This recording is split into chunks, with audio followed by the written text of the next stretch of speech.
मैं एक आम ऑटो ड्राइवर हूं, नाम रमेश है। रोजाना की तरह रात की आखिरी सवारी लेकर वापस लौट रहा था। लेकिन उस रात जो हुआ उसने मेरी जिंदगी बदल दी। कुछ डर सिर्फ रात में नहीं, इंसान की रूह में उतर जाते हैं। और उस रात मैं एक ऐसे डर से टकराया जिससे बच पाना मुमकिन नहीं था। मैं रमेश दिल्ली में ऑटो चलाता हूं, हर दिन सैकड़ों लोगों को छोड़ता हूं। लेकिन उस रात वो सवारी मेरी जिंदगी का सबसे डरावना मोड़ बन गई। रात के करीब 11:30 बज रहे थे। मैं इंडिया गेट के पास ऑटो खड़ा किए ख्यालों में खोया था। तभी एक बेहद धीमी आवाज में एक लड़की ने पूछा, श्मशान घाट चलोगे? वो सफेद साड़ी में थी, चेहरा हल्का झुका हुआ और आवाज में एक अजीब सी गूंज थी। मैंने थोड़ा झिझकते हुए हामी भर दी। रास्ते भर वो चुप थी। जब मैंने शीशे से देखा तो उसका चेहरा अब भी ढंका था, लेकिन उसकी आंखें वो सीधी मेरी आंखों में देख रही थी। न डर न भाव, बस खालीपन। मैंने रेडियो ऑन किया तो वो बोली, शोर मत करो, नींद खुल जाएगी। मैं कांप गया पर कुछ बोल नहीं पाया। जब हम घाट के करीब पहुंचे तो घना कोहरा था, चारों तरफ सन्नाटा। और अचानक उसने कहा, यहां रोको। मैंने ब्रेक लगाया, मुड़ा, लेकिन पीछे कोई नहीं था। सीट खाली थी। मेरे हाथ से स्टीयरिंग छूट गया।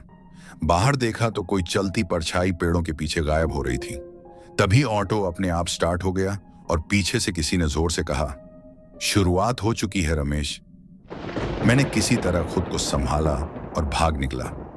लेकिन मैं नहीं जानता था कि डर की असली शुरुआत तो अब होगी। उस रात के बाद मैं ठीक से सो नहीं पाया। आंखें बंद करता तो वही चेहरा सामने आ जाता, सफेद साड़ी, झुका चेहरा और वो जलती हुई आंखें जो मेरी रूह को चीर देती थी। मैंने ऑटो चलाना बंद कर दिया। 2 दिन घर में ही बैठा रहा, लेकिन तीसरे दिन मजबूरी में फिर स्टीयरिंग पकड़ना पड़ा। मैंने सोचा था दिन में चलाऊंगा, भीड़ भाड़ रहेगी तो डर नहीं लगेगा। लेकिन किस्मत को कुछ और ही मंजूर था।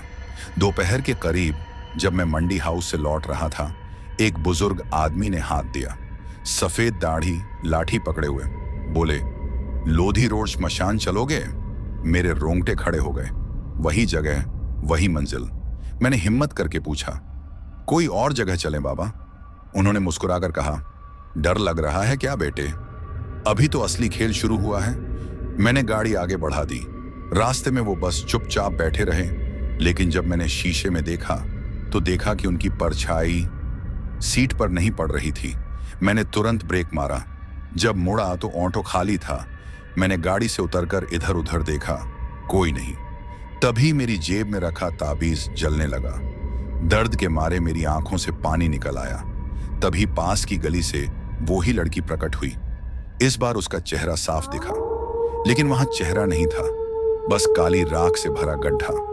वो मेरे करीब आई और बोली, तू तो बच गया था रमेश, अब फिर क्यों आया? मैं उलझ गया। उसने फिर क्यों कहा? क्या मैं पहले भी?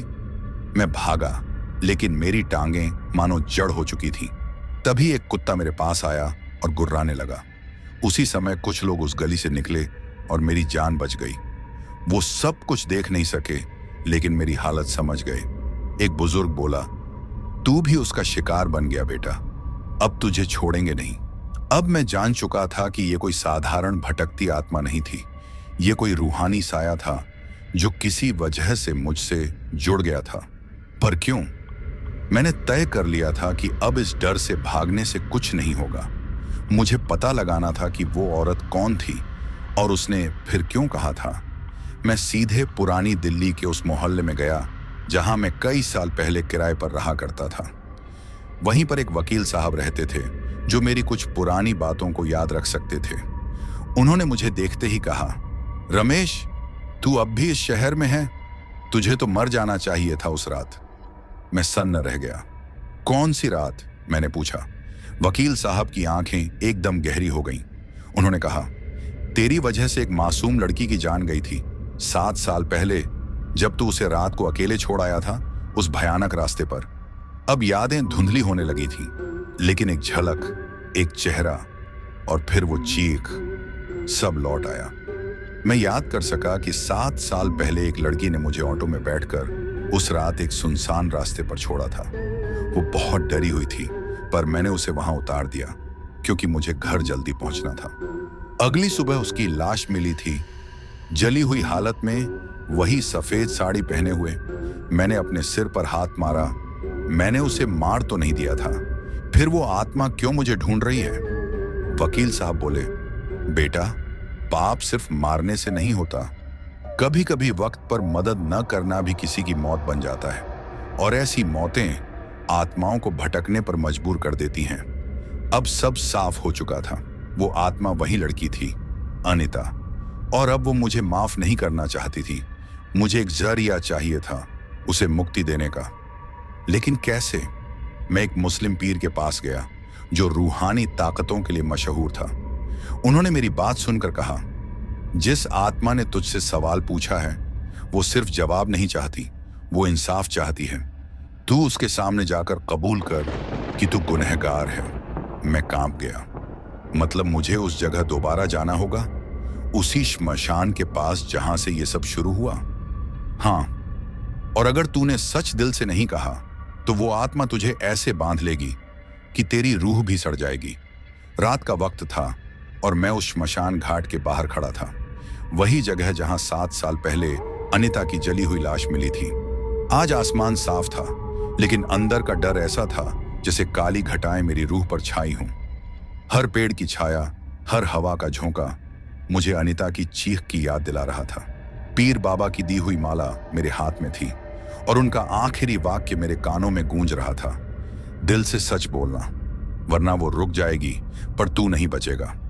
मैंने श्मशान के अंदर कदम रखा और हर तरफ एक खामोश सन्नाटा छाया हुआ था। जलने की हल्की सी बदबू अब भी उस जगह पर थी, मानो वक्त यहीं थम गया हो। मैं उस पेड़ के पास पहुंचा जहां उसकी लाश मिली थी।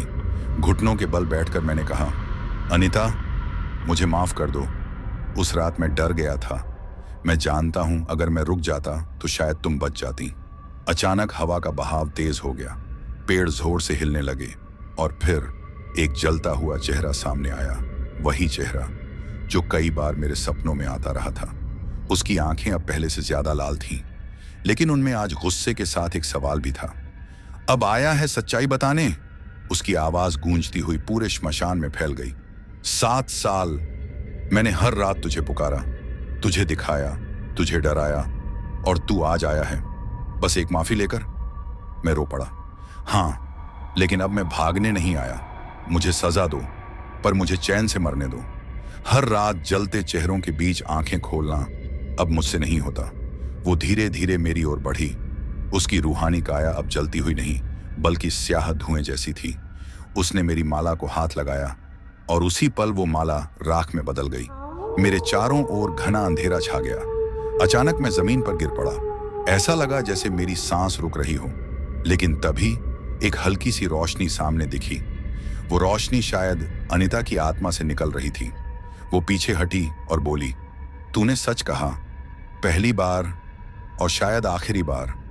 अब मेरा गुनाह माफ है, लेकिन तुझे अभी चैन नहीं मिलेगा, क्योंकि डर खत्म नहीं हुआ, वो तो अब शुरू हुआ है। अचानक वो गायब हो गई और मैं अकेला रह गया उस श्मशान में। मगर अब डर की जगह एक अजीब सा सुकून था, जैसे किसी भारी बोझ से आजादी मिली हो। अगर इस कहानी ने आपकी रूह को हिला दिया हो तो वीडियो को लाइक जरूर कर देना। नीचे कमेंट करके बताओ कि आपको सबसे डरावना हिस्सा कौन सा लगा।